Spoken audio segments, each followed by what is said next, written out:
لما العرس القصايد طاب معناها، بقبالها النور للدنيا تضويها. حي الأصيلة ومعنى العز حياها، أم خالد اللي الشموخ الله معطيها. أم العرس الكرم من طبع يمناها، والجود والخير من عدد أياديها. حظاه وبنت الفخر ويزيد علياها، الشيخ بها على العزة مربيها. شيخاه ورثات شيوخة عز من جاها، قوم المراجل وللنخوة أهاليها. من حقها تفخر وما حق نسواها، بفرحة ولد العريس الله يهنيها. عبد العزيز العريس اليوم غطاها، بافراح تسوى الحياة وكل ما فيها. مبروك يا عبد العزيز والف قلناها، يلي علومك تشرف كون يرويها. يا راعي الطيب والسيرة عرفناها، دخرى الشدايد وللوقفة تراعيها. يا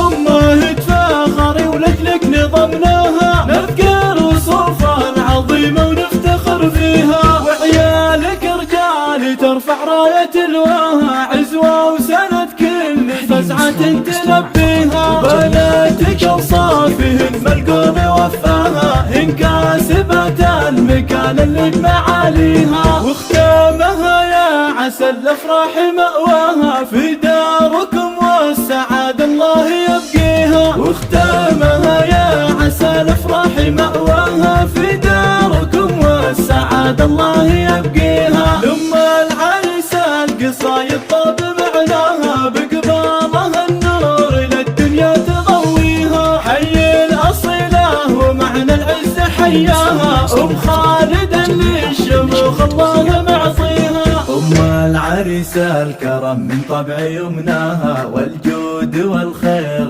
من عدد أياديها. حظاه وبنت الفخر ويزيد علياها، الشيخ بها على العزة مربيها. شيخاه ورثات شيوخة عز من جاها، قوم المراجل وللنخوة أهاليها. من حقها تفخر وما حق نسواها، بفرحة ولد العريس الله يهنيها. عبد العزيز العريس اليوم غطاها، بافراح تسوى الحياة وكل ما فيها. مبروك يا عبد العزيز والف قلناها، يلي علومك تشرف كون يرويها. يا راعي الطيب والسيرة عرفناها، دخرى الشدايد وللوقفة تراعيها. يا أمه تفاخري ولجلك نظمناها، نذكر وصوفها العظيمة ونفتخر فيها. وعيالك رجال ترفع راية الواها، عزوة وسند كل فزعة تلبيها. بناتك اوصافهن ملقون وفاها، إن كاسبت